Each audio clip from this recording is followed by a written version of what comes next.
welcome to Esoterica and Nonsense, a podcast where we discuss myths, legends, folk tales, fairy tales, supernatural phenomenon, and religions from around the world. I am your host, Annabelle. And today is a Monday, it's Independence Day here in Mexico. I'm really just putting all of my energy into creating a life that is fun. I've really been reflecting on humanity. And obviously, I basically just have so much compassion for human beings because there has just been so many eras of treachery, of war, of killing each other for whatever reason people deem as justifiable. But how do you heal from centuries of murdering each other? I don't have an answer for that. I don't have an answer. But I do know that for me personally, my dream for my life is to just make art every day and relax. And I'm doing that right now. So I'm really proud of me. And that's my dream for all human beings on earth. Everyone deserves to be able to relax and just kind of do what they want. And perhaps if some people in power right now put less value into trying to control other people and put more time into relaxing and making art, maybe we wouldn't be killing each other across the globe. But, I'm an unofficial philosopher. I don't have answers. These are just things that I think about often because it would be really cool to live in a world where humans stewarded the land, took care of the plants, and took care of the animals, and enjoyed the paradise that we call planet Earth. It's a gorgeous planet. And I love to be here. So, let's talk about deer. Deer, dude. Deers are so magical. We don't say deers, do we? It's just deer, right? Deer is plural and singular, right? I think so. Deer.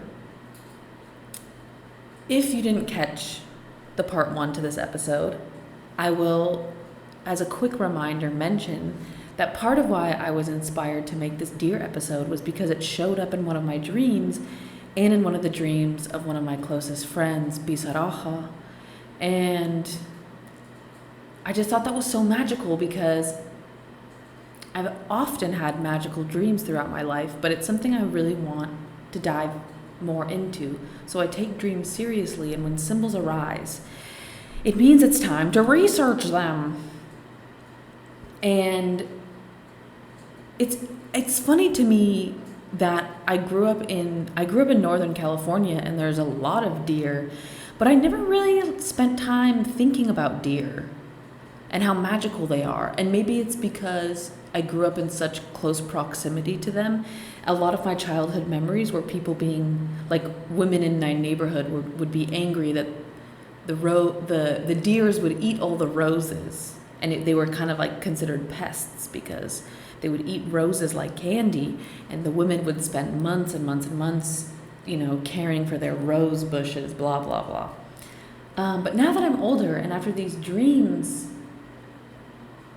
that I had and my friend Bisaraja had, I've really just been thinking about how magical deer are and how interesting it is that in almost every culture, communities have stories of them being magical creatures, often either shape-shifting, going into other realms, witches shape-shifting humans into the form of deer, or like deers that are golden, deers that are sentient. Like, it's just so interesting that they show up again and again as a beacon of peace, of the wildness of nature, the simultaneous wildness and regalness And I feel like I'm just riffing here, but I do feel like part of like the westernized, colonized mindset has equated wildness with lack of control or violence. And I mentioned in the part 1 of this episode that the root of the word deer comes from Old English and Celtic languages and Scandinavian languages, where originally the word deer simply meant wild animal. And then it became to refer specifically to the creature that we now think of as deer. But what if, for so many centuries, the word wild had less to do with violence or lack of control, but had more to do with freedom and connection with nature? Wild and free, baby. Wild and free. And that's just me kind of thinking, but I just feel like every day as I get older, I really am starting to like unpack more and more and more and more how much subliminal conditioning there is being raised in a country like the United States, which is a child of Britain, which is a child of Rome, and which is a child of Greece. It's kind of like this never-ending cycle of colonization and game of telephone, as indigenous cultures from all over the world have kind of been like absorbed and amalgamated into a larger world power that is designed to control populations. I feel like I'm going on one of my tangents, but really what I'm getting at is that I feel like in the English language we overlook a lot of the words we use, and even the word deer, that at one point deer simply meant wild animal, and wild meaning free, baby. So anyway, that's just a thought. That's just me pontificating. But let's have some story time. It's story time with Pepper Bell. Get yourself a cup of tea. I'm having some iced chai right now. Speaking of which, let's have a sip of tea. Have some water. Have a little snack. Get cuddled up. Get cozy. And we're going to have some story time, Peppers, my sweet little Peppers. Also, I don't know if you can hear, but the Peppers next door are barking right now, which means that they're ready for story time. You know what that means? It's story time. Yeah. Okay, Peppers, time to get ready for story time. So, I want to talk about the legend of the blue deer. Now, again, I have to shout out my good friend Bisaraha, because she has told me about this story and I had forgotten about it. And so, let's talk about it.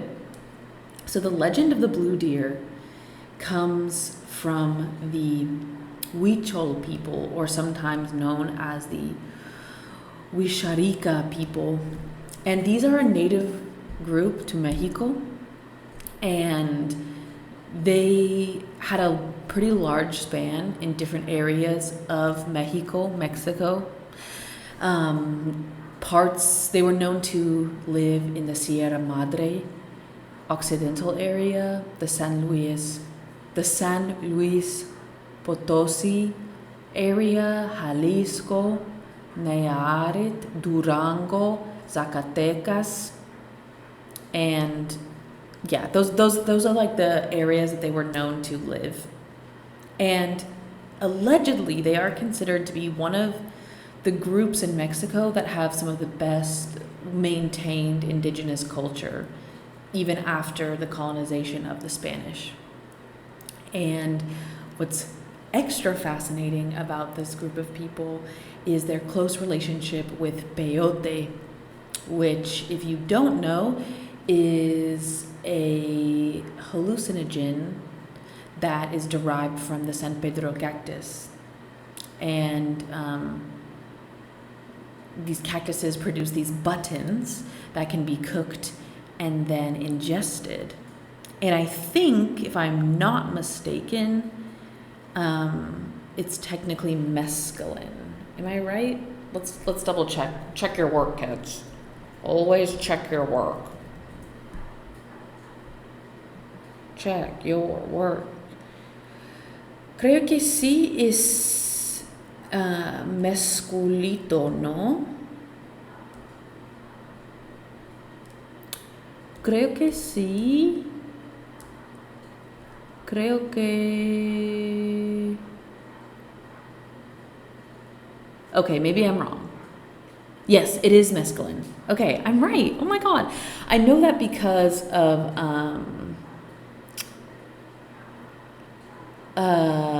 Carlos Castaneda. If you haven't read any Carlos Castaneda, I highly recommend. Don Juan does a lot of talk about peyote, and he often calls it mesculito, el mesculito, and refers to like the spirit of peyote as mesculito. On the Wikipedia page for peyote, I'm actually learning something interesting here, that the word peyote, which is technically a Spanish word, is derived from a native Nahuatl word. Nahuatl is a native language to the Americas, specifically to Mexico. And the word peyote means caterpillar cocoon. And it comes from a word peoni, which means to glisten. How beautiful is that? Literally gorgeous. Okay, so as I was mentioning, the Huichol people had a very close relationship with peyote. And because of this, they think, is why a lot of their art and clothing was very bright and vibrantly pigmented, and they relayed a lot of their spiritual and a lot of their spiritual beliefs revolved around peyote, which is magical. I've actually never officially tried it. I have tried like San Pedro tea, which is nice and chill, but by no means like psychoactive. So, there is a story of how their people discovered peyote, and it actually revolves around a deer. And what's so interesting is that through a lot of their art and symbolism, the deer is a huge part of their culture, and the deer is considered to be an ancient and powerful totem and teacher, which is so magical. And they are considered to be guardians of planet Earth. Which is like, it makes me want to cry. It's just so beautiful. So I'm just gonna read this short little story. It is known as the Gayuyumari, the legend of the blue deer. Also, what this reminds me of is there's a word in Hindi. I think, don't correct me if I'm wrong, please. It might be from Sanskrit, but it's a Hindi word, and it's used especially in like the south of India, so perhaps it's from like one of the native languages there. But Kumari in the south of India refers to a beautiful woman. And though, so this word that I'm reading here is Kaayu Umari, and I think that means like blue deer, but I'm just throwing that out there. My mind often makes bizarre connections, and who knows if they mean anything, but take what you will. Okay, so this is the legend of the blue deer. A long, long time ago, terrible diseases, droughts, and famines struck the land. So, the vulnerable grandparents decided to send 4 young men hunting. Their task was to bring some food to share with the community, no matter how little they found. The young people represented the 4 elements: earth, air, water, and fire. The 4 young men began the journey armed with bows and arrows. They walked for days until one afternoon a giant deer jumped out from behind some bushes. The hunters were exhausted and hungry, but when they saw the deer, they forgot everything and began running after it without losing sight. The deer looked at the young men and felt compassion for them. He let them rest for one night. The next day he provoked them back into hunting him. Days passed like this, where the deer would let them rest and taunt them back into hunting while guiding them into his path. Many weeks passed before reaching the place known as Wirikuta. Wirikuta. When the young men were on the path up the hill near the Cerro de las Narices, they saw the deer jump in the direction of the place where the East Spirit lives. Nope, the Earth Spirit. Okay, so they saw the deer jump in the direction of the place where the Earth Spirit lives. They could swear they saw the deer running in that direction, and they tried to find him, but without success. Suddenly, one of the men shot an arrow that fell inside a deer figure formed by the peyote plants that under the sun shined as emeralds do. Emerald, peyote, yeah, sign me up. The young men, confused by what had happened, decided to end their task and return with what they had found. They cut the plants to form the figure of the deer to take them back to their town. After walking for several days, they reached the mountain where everyone was waiting for them. Immediately turning to the elders, they told them of their encounter. The elders began to distribute the peyote among the population, and after a while, they no longer felt hungry or thirsty. After this, it is said that the people of their community would make a yearly pilgrimage to this place known as Wirikuta and ask the gods for rain, for food, and for the health of their people. Now, what I think is so interesting is that they say that after everyone was given the peyote, they no longer felt hungry or thirsty. Now, of course, one could assume that it's because they were super high, but from my experience, I have a feeling that perhaps them ingesting the peyote helped them connect with their intuition and talk to plant spirits to be able to find food and water. Because that kind of stuff, plant medicine is no joke. There's a reason why indigenous cultures around the world, including Europe, people, there was indigenous cultures in Europe too. Indigenous cultures around the world use plant medicine. And why is that? In my opinion, it is because it is the best way to talk to plants. You can talk to plants with your voice, but the best way to hear plants is often through eating them. And we see this a lot. You can even just eat a bunch of fruit and be in a really happy mood. You could drink too much Earl Grey and vomit. But plants will talk to you. And the question is, are you open to it? And sometimes more powerful plants, something like a hallucinogen, will let her voice be known. There's not a lot you can do to silence her voice. And I think, from my experience, ingesting hallucinogens can really connect you down a divinely guided pathway. So this story just gives me chills. The blue deer, how beautiful is that? It's beautiful. Okay. So I really want to tell this story.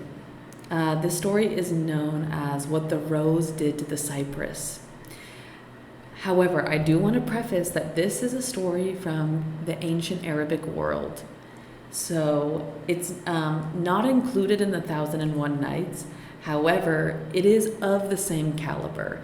This is a long one, but it's going to be worth it. It's magical. Okay, we're going to talk about princes, princesses, magical deer, shape-shifting. We're going to talk about it all. So settle in, relax, baby, and here we go.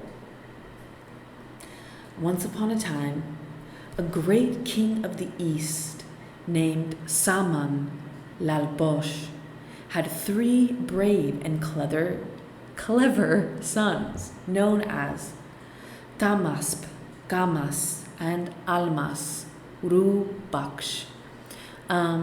Pause. Fun fact here.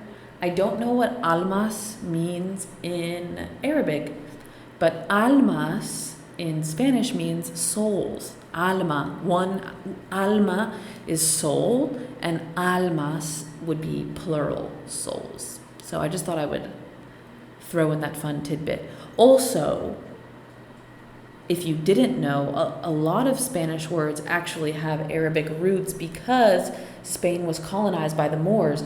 You know what? Let's look up the etymology of alma. Alma etymology.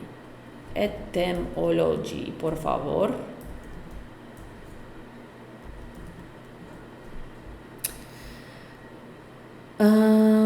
Oh my God, this is so fascinating. I wasn't expecting this. The word alma, no, here we go. So allegedly, alma is a word in Hebrew, which means young woman. But also, the word alma in Spanish comes from the colloquial Arabic alima, meaning singer, or a feminine adjective meaning learned or knowledgeable, to know. Alima, to know. Oh my God, that is so interesting. And so also, sometimes alma is an Egyptian word for a dancing girl. That is so fascinating. And so obviously in Spanish it means soul. This is so interesting. I love that in Spanish it means soul, and in Arabic it refers to like a feminine, learned or knowledgeable person, someone to know. Oh wow, this is so deep. I'm so glad I looked this up. Okay, so anyway, back to our story. There were 3 princes. We will call them Tamasp, Gamas, and Almas. One day, when the king was sitting in his hall of audience, his eldest son, Prince Tamasp, came before him. Oh, pardon me. Hold on. We need some water. Drink some water, everyone. After the prince greeted his father with due respect, he said, "Oh, my royal father, I am tired of our town. If you will give me leave, I will take my servants tomorrow and will go into the country and hunt on the hill skirts. And when I have taken some game, I will come back at evening prayer time." His father consented and sent him with some of his own trusted servants, as well as with some hawks, falcons, hunting dogs, cheetahs, and leopards. Oh my God, these guys are rich. At the place where the prince intended to hunt, he saw the most beautiful deer. He ordered that it should not be killed, but it should be trapped or captured with a noose. We shouldn't be surprised because this guy's a prince, right? And they already own cheetahs and leopards, but can we just let the most beautiful deer be free, please? But, who listens to Annabelle? Not this guy. Okay. So, this beautiful deer looked around for a place where he might escape from the ring of hunters, and he spied one unwatched hole in the circle, close to the very prince himself. The deer bounded high and leaped right over the prince's head and got out of the ring of hunters and tore into the eastern wind. The prince put spurs to his horse and pursued the deer, and was soon lost to the sight of his followers, until the world-lighting sun stood above his head in the zenith. He did not take his eyes off the deer. Suddenly, it disappeared behind some rising ground, and with all his search, he could not find any further trace of it. He was now drenched in sweat, and he breathed with pain, and his horse's tongue hung from its mouth with thirst. He dismounted and toiled on, with bridle on arm, praying and casting himself on the mercy of heaven. Then his horse fell and surrendered its life to God. On and on he went across the sandy waste, weeping with the burning breast, till at length a hill rose into sight. He mustered his strength and climbed to the top, and there he found a giant tree whose foot kept firm the wrinkled earth and whose crest touched the very heaven. Ah, beautiful. I'm sorry, but I have to give the Golden Award to the ancient Arabic fairy tales because the poetic nature of the descriptions, they kill me. They kill me. The tree's branches had put forth a glory of leaves, and there were grass and spring underneath it, and flowers of many colors. Gladdened by this sight, the prince dragged himself to the water's edge. He drank his fill and returned thanks for his deliverance from thirst. He looked about him, and to his amazement saw close by a royal seat. While he was pondering what could have brought this to this merciless desert, a man drew near who was dressed like a fakir. He had bare head and feet, but walked with the free carriage of a person of rank. His face was kind and wise and thoughtful, and he came on and spoke to the prince. "O good youth, how did you come here? Who are you? Where do you come from?" The prince told everything just as it had happened to him, and then respectfully added, "I have made known my circumstances to you, and now I venture to beg you to tell me your own. Who are you? How did you come to make your dwelling in this wilderness?" To this the fakir replied, "O youth, it would be best for you to have nothing to do with me, to know nothing of my fortunes, for my story is fit neither for telling nor for hearing." The prince, however, pleaded so hard to be told the story that at last there was nothing to be done but to let him hear. "Learn and know, O young man, that I am King Janajer of Babylon, and that once I had army and servants, family and treasure, untold wealth and belongings. The Most High God gave me 7 sons who grew up well-versed in all princely arts." Okay, wait, pause. I have to tell you the story. Once I was in the north of India in a state called Himachal, which is on the borders of the Himalayas, which is why it is called Himachal. And it was March 26th. I know this because it was the day after my birthday. And I met a man who sold me a bunch of hash, and his name was Parasram. And I asked him a good place to go on a hike because I wanted shanti. I wanted peace, tranquil and unparalleled peace. So I asked him, where will I go to find shanti? And he told me to take a bus about maybe like 10, 15 kilometers from where I was to a town known as Nagar. So I did that. The day after my birthday, I went to a town called Nagar, and I got lost in the mountains, and it was literally like a Miyazaki film.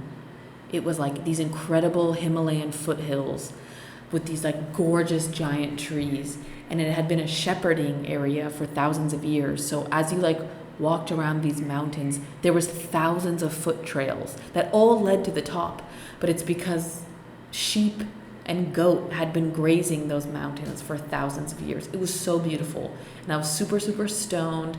I was wandering around these mountains, and it was getting close to sunset, so I had to make my way back to take the bus back to Manali, which is where I was staying. So I was walking down this trail, and out of nowhere, this guy starts walking next to me and my friend. I was with a friend who I call Disaster Man. So here is this like random man who's walking next to us, and he spoke a little English, so we started chatting with him. And like the first thing he told us his name, which I sadly don't remember, but he then immediately followed up with that he had 7 sons. And I remember thinking, like, this sounds like a fairy tale. You have 7 sons, and he added it in like that. Like, my name is so-and-so, and I have 7 sons. And like the look on his face, he was so happy. And I shook his hand. I told him congratulations. I was like, you are living the life that men dream of. Congratulations. And he was like, thank you. He was so happy. And that's what this reminded me of, that this man had 7 sons. This is the dream of men, to be a man with 7 sons. Okay, sorry, that was my tangent. So here we are. This fakir was once the king Jananger. He was King Jananger of Babylon, and he had 7 sons. His eldest son, hold on. I need to like jump back in the story because he's telling this from his perspective. Okay, here we go. My eldest son heard from travelers that in Turkestan, on the Chinese frontier, there is a king named Kimus, the son of Timus, and that he has only one child, a daughter named Mir Afruz, who, under all the azure of heaven, is unrivaled for beauty. Princes come from all quarters and ask for her hand. And on one, all she imposes is a single condition. She says to them, I know a riddle, and I will marry anyone who answers it, and will bestow on him all of my possessions. But if a suitor cannot answer my question, I will cut off his head and hang it in the battlements of the citadel. I kind of love this princess because this is like what like fairies and trolls do, you know, like they ask you like a riddle, and if you get the riddle correct, like you get to like whatever, cross the bridge or like get all the gold, and if you get it incorrect then you die. I love this. Oh my god, I'm obsessed with her. Okay, so the riddle that the princess asks is this: what did the rose do to the cypress? I don't know. I really don't know. I mean, I wouldn't even know what to say. So now, when my eldest son heard of this tale, he immediately fell in love with that unseen girl, and he came to me lamenting and bewailing himself. Nothing that I could say had the slightest effect on him. I said, "Oh, my son, if there must be fruit of this fancy of yours, I will lead forth a great army against King Chimus. If he will give you his daughter freely, well and good. And if not, I will ravage his kingdom and bring her away by force." Whoa, Dad, relax. Yeah, the prince was not pleased with him. He said, "It is not right to lay a kingdom waste and to destroy a palace so that I may attain my desire." Literally? Thank you, young prince. How many princes have this attitude? Not many. I high five. Okay. He says, "I will go alone. I will answer the riddle and I will win her in this way." At last, out of pity for him, I let him go. He reached the city of the King Chimus. He was asked the riddle and could not give the true answer, and his head was cut off and hung upon the battlements. Then I mourned him in black raiment for 40 days. After this, another and another of my sons were seized by the same desire, and in the end all of my 7 sons went, and all were killed. In grief for their death, I have abandoned my throne, and I abide here in this desert, withholding my hand from all state business and wearing myself away in sorrow. Prince Tamasp listened to this tale, And then the arrow of love for that unseen girl struck his heart also. Yeah, exactly. Like, this girl is everything. She lives somewhere in where Turkestan, is gorgeous and is like giving these like bizarre riddles to men. Like, this is so cunty. I love her. Oh my God. I wish we still lived like this. I mean, I don't support like the senseless murder, but like, let's like raise our standards, you know? Like, let's make like bizarre riddles as like some weird way to like litmus test people. Like, I live for this. Okay. Just at this moment of his ill fate, the prince's people came up and gathered round him like moths round a light. They brought him a horse, fleet as the breeze of dawn. He set his willing foot in the stirrup of safety and rode off. As the days went by, the thorn of love rankled in his heart, and he became the very example of lovers, and grew faint and feeble. At last his confidants searched his heart and lifted the veil from the face of his love, and then set the matter before his father, King Saman Lalposh. Your son, Prince Tamas, loves distractedly the Princess Mir Afruz, daughter of King Kaimas, son of Timos. Then they told the king all about her and her doings. A mist of sadness clouded the king's mind, and he said to his son, if this thing is so, I will in the first place send a courier with friendly letters to King Kaimas, and will ask that the hand of his daughter for you. I will send an abundance of gifts and a string of camels laden with flashing stones and rubies of Badakhshan, and in this way I will bring her and sweeten her, and I will give her to you to be your solace. However, if King Kaimas is unwilling to give her to you, I will pour a whirlwind of soldiers upon him, and I will bring to you in this way that the most consequential of girls will still be yours. This is toxic. But the prince said that this plan would not be right. Thank you, kind sir. And that he would go himself and he would answer the riddle. Then the king's wise men said, this is a very weighty matter. It would be best to allow the prince to set out accompanied by some persons in whom you have confidence. Maybe he will repent and come back.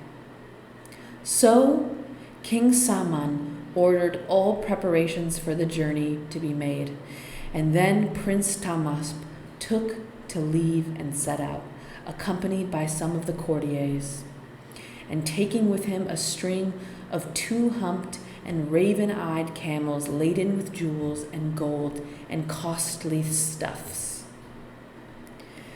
By stage after stage, and after many days' journeying, he finally arrived at the city of King Kaimas. What did he see? A towering citadel whose foot kept firm the wrinkled earth and whose battlements touched the blue heaven. He saw hanging from its battlements many heads, but it had not at least effect upon him that these were the heads of men of rank. He listened to no advice about laying aside his fancy, but rode up to the gate and on into the heart of the city. The place was so splendid that the eyes of the ages have never seen its like. And there, in an open square, he found a tent of crimson satin set up, and beneath it 2 jeweled drums with jeweled sticks. I'm sorry. Crimson satin tent with jeweled drums and jeweled drumsticks. Oh my God. Hello. These drums were put there so that the suitors of the princess might announce their arrival by beating on them, after which someone would come and take them to the king's presence. The sight of the drums stirred the fire of Prince Tamasp's love. He dismounted and moved towards them, but his companions hurried after and begged him first to let them go and announce him to the king, and said that then, when they had put their possessions in a place of security, they would enter into the all-important matter of the princess. The prince, however, replied that he was there for one thing only, that his first duty was to beat the drums and announce himself as a suitor, when he would be taken as such to the king, who would give then a proper lodgment to them. Okay, pause. I feel like Prince Tamasp is making a huge mistake. I feel like the first thing you should do, if you're trying to answer this age-old riddle, you need to travel through the mountains and find some old crone or some old monk. And you need to figure out the answer to this, because I bet you some old sorcerer knows the answer to this. You can't just show up. You already know the riddle. That's what's so crazy. He knows what the riddle is already, and he doesn't have an answer. Bro, what are we thinking here? You need to go find an old pepper. You know what I'm saying? Almost like the old witch from Snow White with the apple. I'm talking a shriveled up crone. You need to go ask her what the answer of the riddle is, and then you can go and talk to the princess. But again, no one listens to Annabelle. Okay, so Prince Tamas struck upon the drums and at once summoned an officer who took him directly to King Chimus. When the king saw how very young the prince looked and that he was still drinking of the fountain of wonder, he said, "O youth, leave aside this fancy for which my daughter has conceived in the pride of her beauty. No one can answer her riddle, and she has done to death many men who have had no pleasure in life nor tasted its charms. God forbid that your spring also should be ravaged by the autumn winds of martyrdom." Yeah, literally this own girl's dad is bro, let this shit go, because my daughter's gonna have you killed. I'm telling you, that's a red flag. If a girl's own father is yeah, you're better off not even wasting your time because you're gonna die, maybe you should listen to her dad. Okay. However, in all his urgency, there was no effect in making the prince withdraw. At length it was settled between them that 3 days should be given to pleasant hospitality, and that then should follow what had to be said and done. Then the prince went to his own quarters and was treated as... And what? Okay, this doesn't make sense, but he retreated to his quarters and was treated as a king, as a guest of the King Chimus. King Chimus now sent for his daughter and for her mother, Gulruk, and talked to them.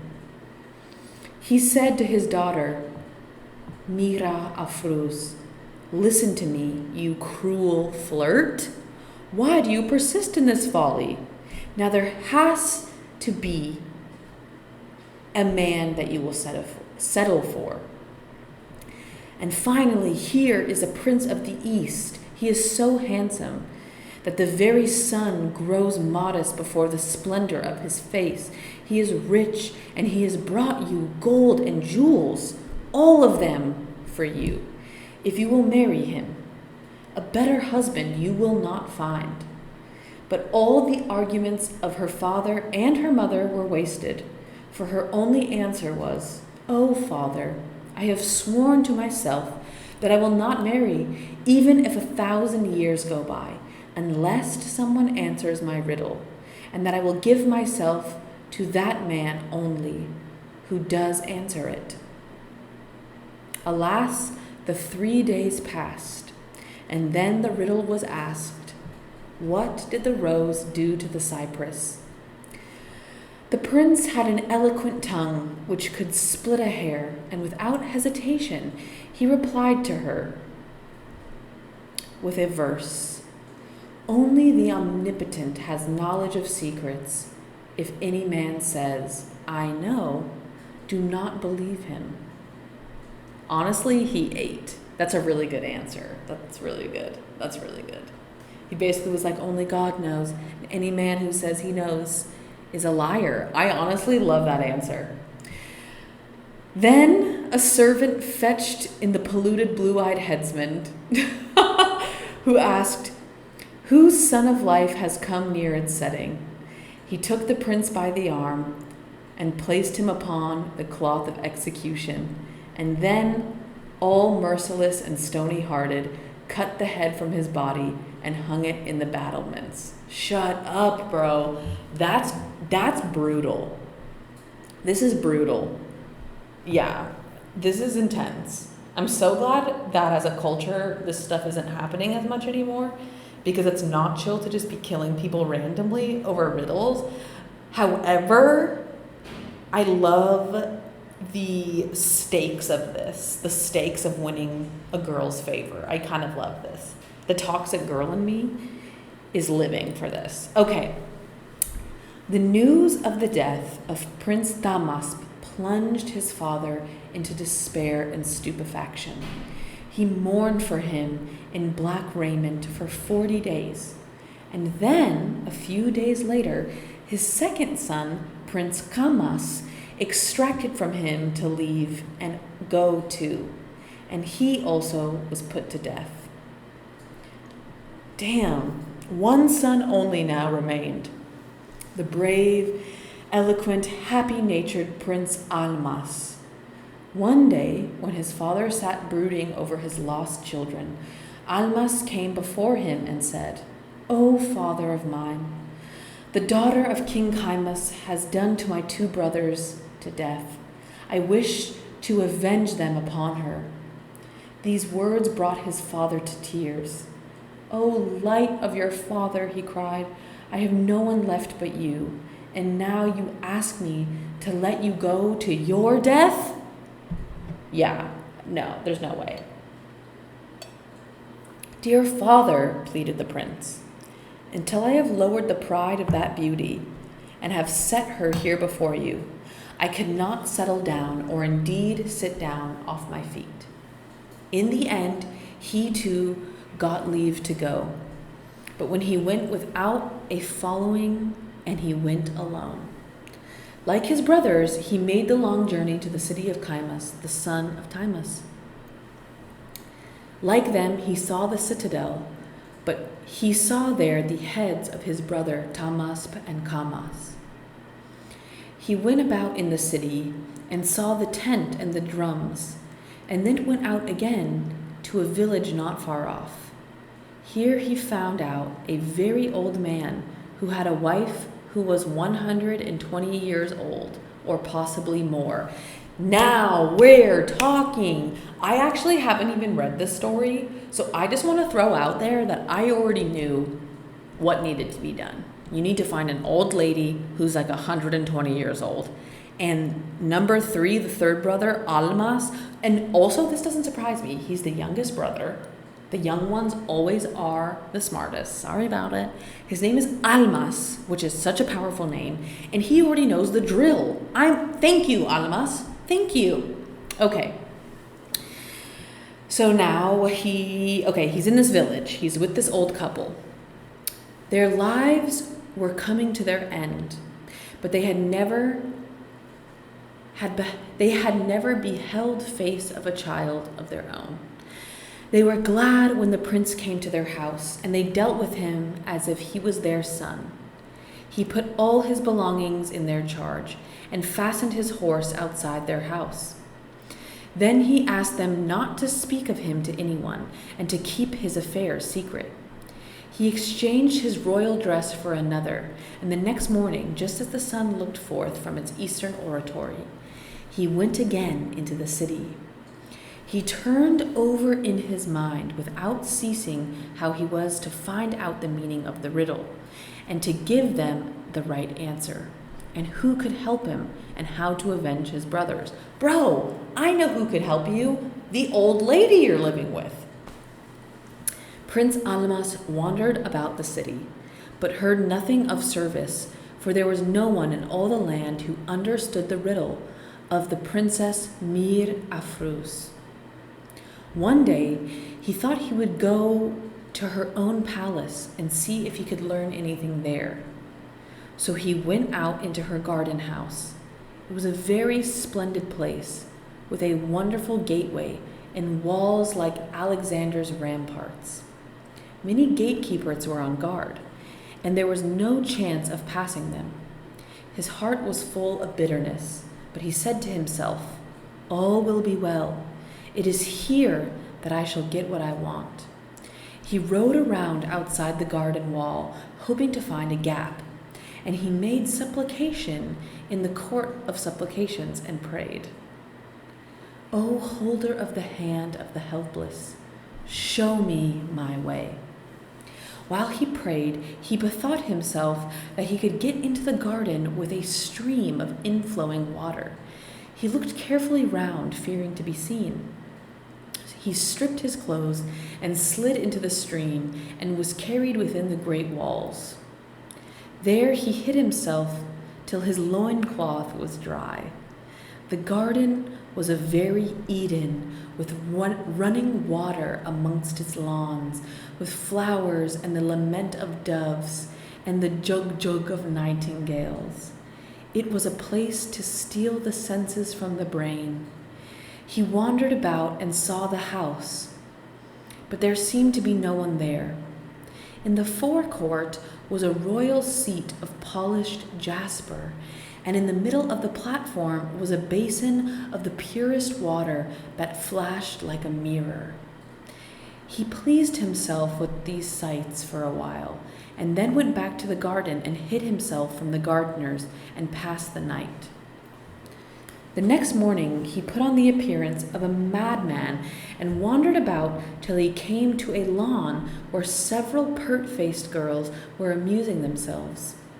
On a throne, jeweled and overspread with silken stuffs, sat a girl, the splendor of whose beauty lighted up the place, whose ambergris and attar perfumed the whole air. That must be Mir Afruz, he thought. She is indeed lovely. Just then, one of the attendants came to the water's edge to fill a cup, and though the prince was hiding, his face was reflected in the water. When she saw this image, she was frightened and let her cup fall into the stream and thought, "Is it an angel or a peri or a man or a jinn?" Fear and trembling took hold of her, and she screamed as women scream. Oh, please. Then some of the other girls came and took her to the princess, who asked, "What is the matter, pretty one?" "Oh, princess, I went for water, and in the water I saw an image, and I was afraid. So another girl went to the water and saw the same thing, and came back with the same story. The princess wished to see for herself. She rose and paced to the spot with the march of a prancing peacock. When she saw the image, she said to her nurse, 'Find out who is reflected in the water and where he lives.' Her words reached the prince's ear. He lifted up his head. She saw him and beheld beauty such as she had never seen. She had lost 100 hearts to him, and signed to her nurse to bring him to her presence. The prince let himself be persuaded to go with the nurse, but when the princess questioned him as to who he was and how he had got into her garden, he behaved like a man out of his mind, sometimes smiling, sometimes crying, sometimes saying, 'I am hungry,' or words misplaced and random, civil mixed with the rude. 'What a pity,' said the princess. 'He is mad.' And just as she liked him, she said, 'He is a madman. Let no one hurt him.' She took him to her house and told him not to go away, for that she would provide all his wants. The prince thought, it would be excellent if here, in her very house, I could get the answer to her riddle, but I must be silent on pain of death. Now, in the princess's household, there was a girl called Dil Aram. She was the one who had first seen the image of the prince in the water. She came to love him instantly, and she spent day and night thinking how she could make her affection known to him. One day she escaped from the princess's notice and went to the prince and laid her head at his feet, and she said, "Heaven has bestowed on you beauty and charm. Tell me your secret. Who are you and how did you come here? I love you very much, and if you would like to leave this place, I will go with you. I have wealth equal to the treasure of the miserly Charon." But the prince only made answer like that of a madman distraught, and told her nothing. He said to himself, "God forbid that the veil should even be taken in vain from my secret. That would indeed disgrace me." So, with streaming eyes and burning breast, the young girl Dil Aram arose and went to her house and lamented and fretted. Now, whenever the princess commanded the prince's attendance, Dil Aram of all the girls paid him attention and waited on him best. The princess noticed this and said, "O Dil Aram, you must take my madman into your charge and give him whatever he wants." This is the very thing Dil Aram had prayed for. A little later, she took the prince into a private place, and she made him take an oath of secrecy, and she herself took one and swore, "By heaven, I will not tell your secret. Tell me all about yourself so that I may help you and you may get what you want." The prince now recognized in her words the perfume of true love, and he made a pact with her. "Oh, lovely girl, I want to know what the rose did to the cypress. Your mistress cuts off men's heads because of this riddle. And what is at the bottom of it? And what does she do it? And why does she do it?" Then Dil Aram answered, "If you will promise to marry me and keep me always amongst your favor, I will tell you all I know, and I will keep watch about the riddle." "Oh, lovely girl," rejoiced he, "if I accomplish my purpose so that I need no longer strive for it, I will keep my pact with you. When I have this woman in my power and have avenged my brothers, I will make you my solace." "O wealth of my life and source of my joy," responded Dil Aram, "I do not know what the rose did to the cypress, but so much I know that the person who told Mir Afruz about it was a black woman whom she hides under her throne." Oh, it might be a black man. Again, these stories often employ verbiage and descriptions that are outdated and frankly racist. So a black person told the Princess Mir Afruz, and they are said to live under her throne. Disappointing, you guys. Disappointing. Allegedly, okay, so he is a man. Allegedly, he fled here to the palace from Wak of the Caucasus, and it is there that you must make inquiry. There is no other way of getting to the truth. On hearing these words, the prince said to his heart, "O my heart, your task will yet wear away much of your life." He fell into long and far thought, and Dil Aram looked at him and said, "O my life and soul, do not be sad. If you would like this woman killed, I will put poison in her cup so that she will never lift her head from her drugged sleep again." O Dil Aram, such avenge is not manly. Yeah, God forbid your revenge isn't manly. I shall not rest till I have gone to walk of the Caucasus and have cleared up this matter." Then they repeated the agreement about their marriage and bade one another goodbye. The prince now went back to the village and told the old man that he was setting out for a long journey, and begged him not to be anxious and to keep safe the goods which had been entrusted to him.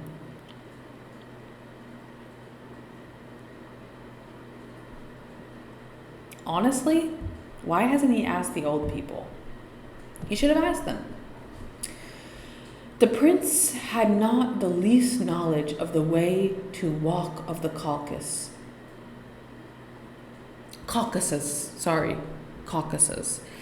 and was cast down by the sense of his helplessness. He was walking along by his horse's side, when there appeared before him an old man of serene countenance, dressed in green and carrying a staff, who resembled Khizr. Yep, this is a good sign. We have an old man in a long green robe and carrying a staff. Yeah, this is good. This is exactly what we want. This is who we ask. If he doesn't ask him, I will be so annoyed. The prince thanked heaven, laid the hands of reverence on his breast, and salamed. The old man returned the greeting graciously, and he asked, "How fare you? Whither are you bound? You look like a traveler." "O revered saint, I am in this difficulty. I do not know the way to walk of the Caucasus." The old man of good counsel looked at the young prince and said, "Turn back from this dangerous undertaking. Do not go. Choose some other task. If you had had 100 lives, you would not bring one out safe from this journey." But his words had no effect on the prince's resolve. "What object have you," the old man asked, "in thus consuming your life?" "I have an important piece of business to do, and only this journey makes it possible. I must go. I pray you, ill God's name, tell me the way." When the saint saw that the prince was not to be moved, he said, "Learn and know, O youth, that walk of Kaf is the Caucasus. Walk of Kaf is in the Caucasus and is a dependency of it. In it there are jinns, demons, and peris. You must go on along this road till it forks into 3. Take neither the right hand nor the left, but the middle path. Follow this for a day and 1 night. Then you will come to a column on which is a marble slab inscribed with Kufic characters. Do what is written there. Beware of disobedience." Then he gave his good wishes for the journey and his blessing. And the prince kissed his bet, and he said goodbye. And then, with thanks to the causer of causes, took the road. After a day and a night, he saw the column rise in silent beauty in the heavens. Everything was as the wise old man had said it would be. And the prince, who was skilled in all tongues, read the following Kufic inscription: "O travelers, be it known to you that this column has been set up with its tablet to give true directions about these roads. If a man would pass his life in ease and pleasantness, let him take the right-hand path. If he takes the left, he will have some trouble, but he will reach his goal without much delay. Woe to him who chooses the middle path. If he had had 1,000 lives, he would not save one. It is very hazardous. It leads to the Caucasus and is an endless road. Beware of it." The prince read and bared his head and lifted his hands in supplication to him who has no needs, and he prayed, "O friend of the traveler, I, thy servant, come to thee for succor.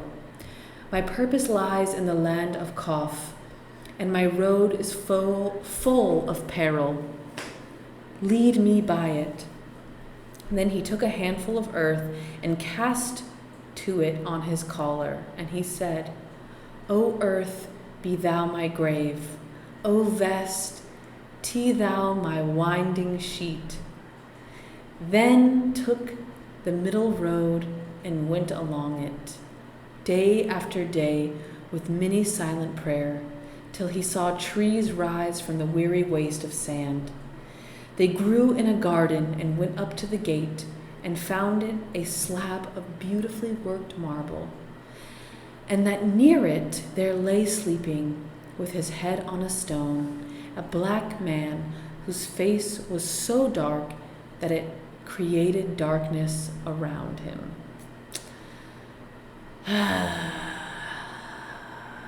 You can just feel the colorism in this, dude. His upper lip arched like an eyebrow and curved upwards to his nostrils, and his lower lip hung down like a camel's. Dude, this is so out of line. 4 millstones formed his shield, and on a box tree close by him hung his giant sword.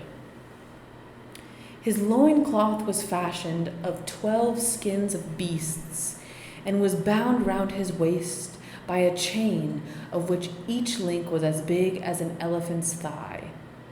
Oh, so this man is a giant. He is a literal giant. Yeah, and I guess his loincloth, which presumably only covers your pepper, is made out of 12 beast skins. Yeah, okay, so this guy's an actual giant. The prince approached and tied up his horse near the man's head. I guess the giant's head, they should say. Then he let fall the Bismillah from his lips. He entered the garden and walked through it till he came to the private part, delighting in the great trees, the lovely verdure, and the flowering borders. In the inner garden there were very many deer. Those deer signed to him with eye and foot to go back, for that this was an enchanted ground. But he did not understand them, and he thought their pretty gestures were a welcome. Oh my God. This prince is so lame.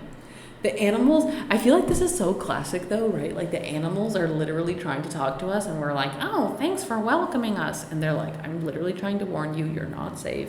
Come on." After a while, he reached a place which had a porch more splendid than that of the Emperor Caesar's, and that was built of gold and silver bricks. In its midst was a high seat, overlaid with fine carpets, and into it opened 8 doors, each having opposite to it a marble basin. Banishing care, Prince Almas walked on through the garden, when suddenly a window opened, and a girl, who was lovely enough to make the moon writhe with jealousy, put out her head. A little moon-faced baby. She lost her heart to the good looks of the prince, and sent her nurse to fetch him, so that she might learn where he came from and how he had got into her private garden, and where even lions and wolves did not venture. The nurse went and struck with amusement at the sun-like radiance of the prince's face. She salaamed, and she said, "O youth, welcome. The lady of the garden calls you. Come." He went with her and into a palace which was like a house in paradise, and saw seated on the royal carpets of the throne a girl whose brilliance shamed the shining sun itself. He salaamed, and she rose, and took him by the hand, and placed him near her. "Oh, young man, who are you? Where do you come from? How did you get into this garden?" He told her his story from beginning to end, and the lady Latifa, her name was, replied, "This is folly. I will make you a vagabond of earth." "It will make you a vagabond of the earth and lead you to destruction. Come, cease such talk. No one can go to the Caucasus. Stay with me and be thankful, for here is a throne which you can share with me, and in my society you can enjoy my wealth. I will do whatever you wish. I will bring here King Kulmus and his daughter, and you can deal with them as you will. Oh, King Chimus. There must have been a little typo. Oopsie daisies. To this the Prince Almas said, "O Lady Latifa, I have made a pact with heaven not to sit down off my feet till I have been to Wak of Kaf and have cleared up this matter, and to have taken Mir Afruz from her father, as brave men take, and have put her in prison.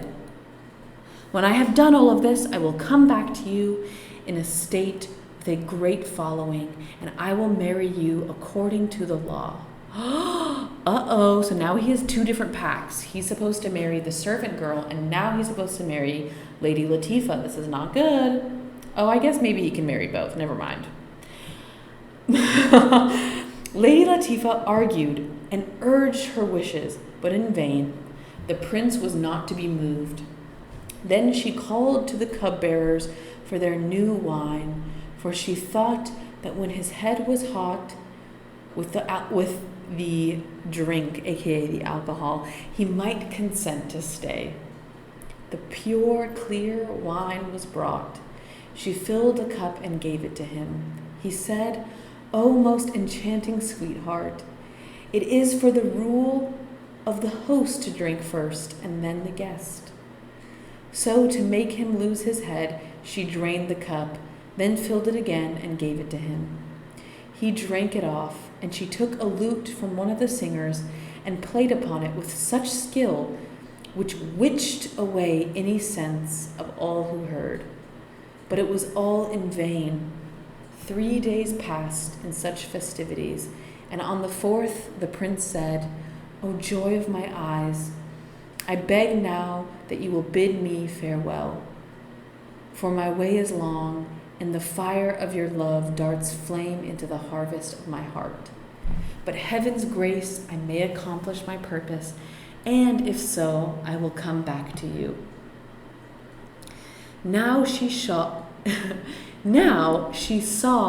that she could not in any way change his resolve. She told her nurse to bring a certain casket, which contained, she said, something exhilarating which could help the prince on his journey. The box was brought, and she dived off a portion of what was within and gave it to the prince to eat. Then, and while he was all unaware, she put forth her hand to stick fashioned like a snake. What? Okay, got it. She grabbed a stick that looked something like a snake. She said some words over and over and struck him so sharply on the shoulder that he cried out. Then he made a pirouette and found that he had been transformed into a deer.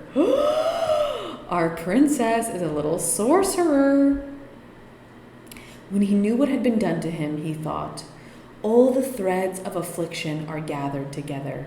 I have lost my chance." He tried to escape, but the magician sent for her goldsmith, who, coming, overlaid the deer's horns with gold and jewels. The kerchief which that day she had in her hands was then tied round its neck, and this freed it from her attentions. The prince deer now bounded into the garden and at once sought some way of escape. It found none, and it joined the other deer, which soon made it their leader. Now, although the prince had been transformed into the form of a deer, he kept his man's heart and his mind. He said to himself, "Thank heaven that the Lady Latifa has changed me into this shape, for at least deer are beautiful." Yeah, fair enough. He remained for some time living as a deer amongst the rest, but at length resolved that an end to such a life must be put ill some way. He looked again for some place by which he could get out of the magic garden. Following round the wall, he reached a lower part. He remembered the divine names and flung himself over, saying, "Whatever happens is the will of God." When he looked around, he found that he was in the very same place he had jumped from. There was the palace. There was the garden and the deer. 8 times he leaped over the wall, and 8 times he found himself where he had started from. But after the 9th leap, there was a change. There was a palace and there was a garden, but the deer were gone. Presently, a girl of such moonlight beauty opened a window that the prince lost to her 100 hearts. She was delighted with the beautiful deer and cried to her nurse, "Catch it. If you will, I will give you his necklace. I will give you this necklace, every pearl of which is worth a kingdom." The nurse, naturally, coveted pearls, but she was 300 years old, and she did not know how she could catch the deer. Oh my God, 300! However, she went down into the garden and held out some grass, but when she went near the creature, he ran away. The girl watched with great excitement from the palace window and called, "Oh, nurse, if you don't catch it, I will kill you." Oh my God, these princesses are so mean. "I am killing myself," shouted back the old woman. The girl saw that the nurse trottering along and went down to help, marching with the pace of a prancing peacock. When she saw the gilded horns and the kerchief, she said, "It must be accustomed to the hand and become a royal pet." The prince had it in mind that this might be another magician who could have had him turned into another shape. But still, it seemed best to allow himself to be caught. So he played about the girl and let her catch him by the neck. A leash was brought, fruits were given, and it was caressed with delight. It was taken to the palace and tied to the foot of the Lady Jamila's raised seat. But she ordered a longer cord to be brought so that it might be able to jump up beside her. When the nurse went to fix the cord, she saw tears filling from the deer's eyes, and that it was dejected and so.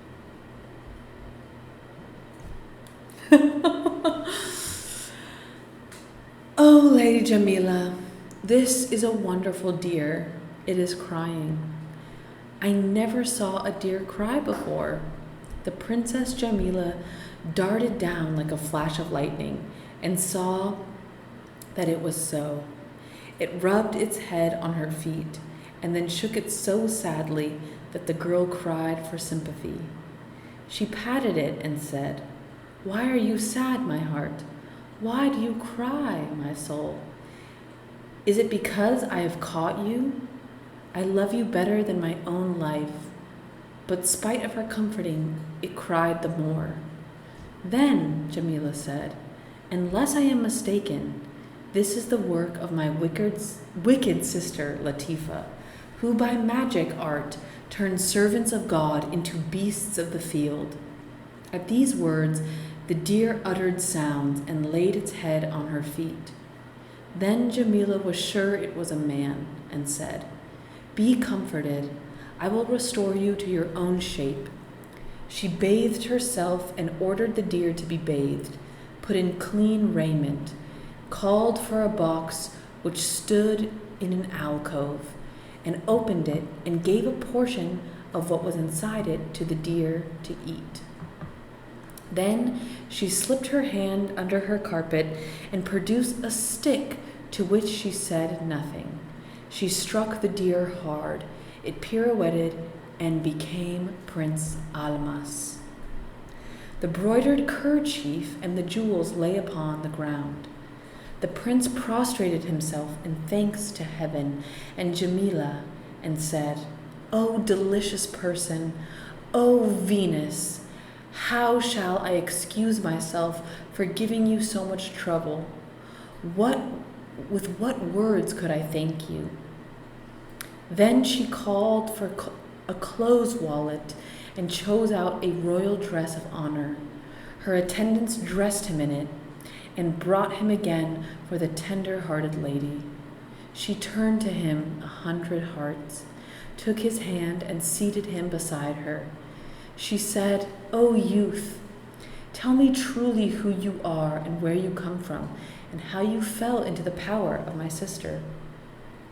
Even when he was a deer, the prince had much admired Jamila. Now, he thought, her 1,000 times more lovely than before. He judged that in truth alone was safety, and so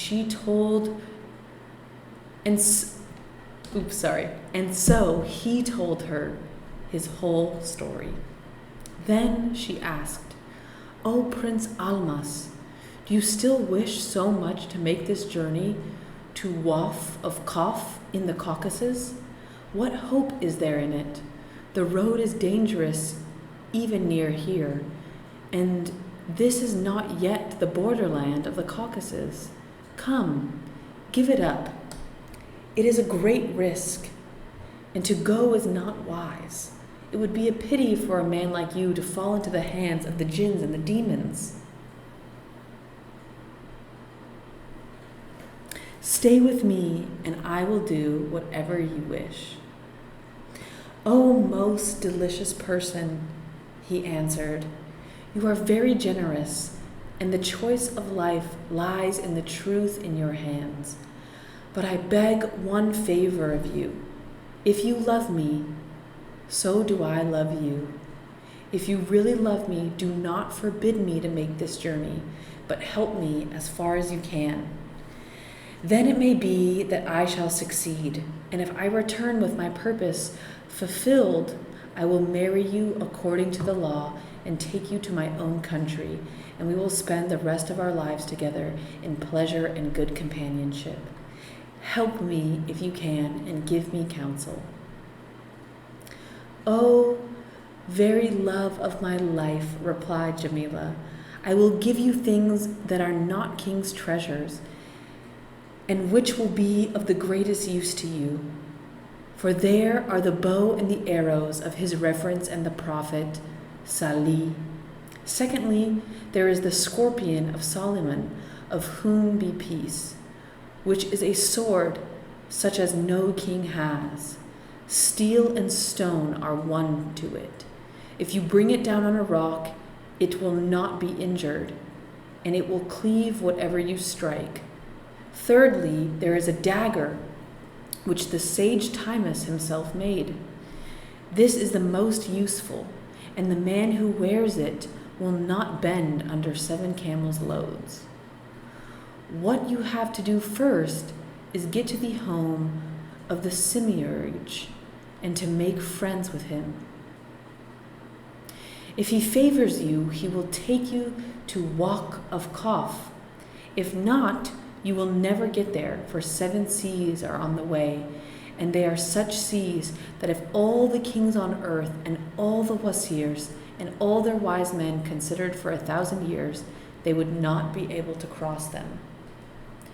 O most delicious person, where is the Semiurge's home?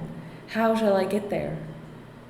"O new fruit of life," said the princess, "you must just do what I tell you, and you must use your eyes and your brains, for if you don't, you will find yourself at the place of the bloodthirsty giants, and God forbid that they should lay hands on your precious person."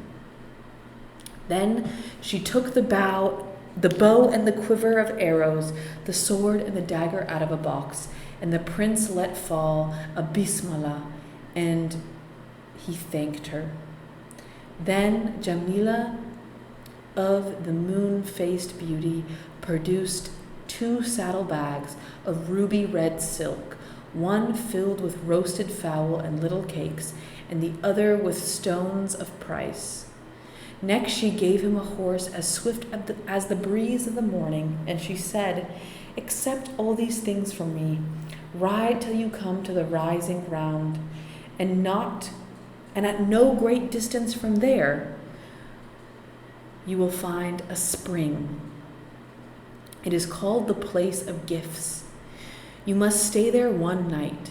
There you will see many wild beasts, lions, tigers, leopards, apes, and so on. But you will get there and you must capture some game. On the long road beyond there dwells a lion king. Allah, if other beasts did not fear him, they would ravage the whole country and let no one pass. The lion is a red transgressor, so when he comes rise, do not do him revenge." Nope, I misread that. The lion is a red transgressor, so when he comes rise, and do him reverence. Take a cloth and rub the dust and the earth from his face, and set the game you have taken before him well cleansed, and lay the hands of respect on your breast. When the lion wishes to eat, take your knife and cut pieces of the meat and set them before him with a bow. In this way, you will unfold that the Lion King is in perfect friendship. He will be the most useful to you, and you will be safe from molestation by the giants. When you go on from the place of gifts, be sure that you do not take the right-hand road. Take the left, for the other leads to the castle of giants, which is known as the place of clashing swords. And there are 40 giants who are all captains, each with 3,000 or 4,000 more servants. Their chief is known as Teramak. Farther on than this is the home of the Semiurge. Having stored these things in the prince's memory, she said, "You will see everything happen just as I have said." Then she escorted him a little way. They parted, and she went home to mourn his absence. Prince Almas immediately started. He rode till he came to the parting of the waves. He remembered quite well that the right-hand way was short and dangerous, but he bethought himself too that whatever was written on his forehead would help, and took the forbidden road. By and by he saw a castle, and knew from what Jamila had told him that this was the place of clashing swords. Why wouldn't you listen to her, bro? This is so stupid. He would have liked to go back by the way he had come, but courage forbade, and he said, "What has been preordained from eternity will happen to me." And he went on towards the castle. He was thinking of tying his horse to a tree which grew near the gate when a giant came out and spied him. "Ha!"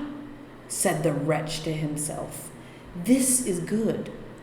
Taramtak had not eaten man meat for a long time and is craving for some. It will take this creature to him. I will take this creature to him. He took hold of the prince's reins, and he said, "Dismount, man-child. Come to my master. He has wanted to eat man meat this long time." "What nonsense are you saying?" said the Prince Almas.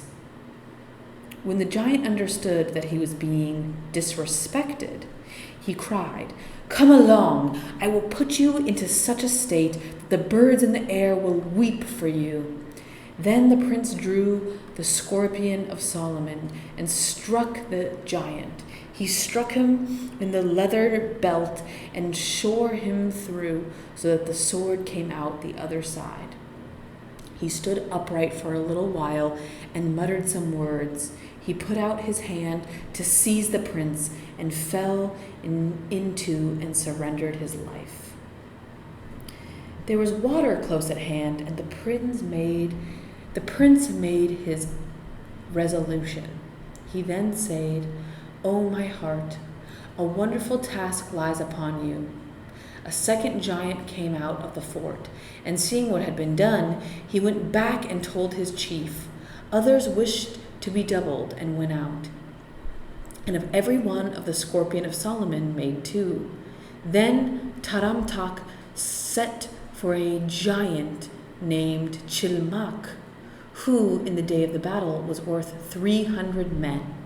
And he said to him, I shall thank you to fetch me that human. Fetch me the human, you bitch. And that, my dear friends, I think we're going to pause this story and finish it next week. We are here journeying through the Palace of Clashing Swords and how will our dear Prince Tamasp get himself out into the Caucasus? How will he get the answer to the riddle of what the rose did to the cypress? And how will he get revenge on our dear princess, Mir Afruz? Thank you so much for listening. I'm just sending you the biggest hug.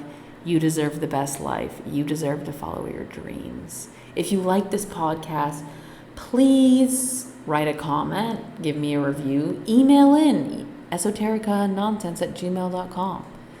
You are wonderful. Thank you so much. Over and out.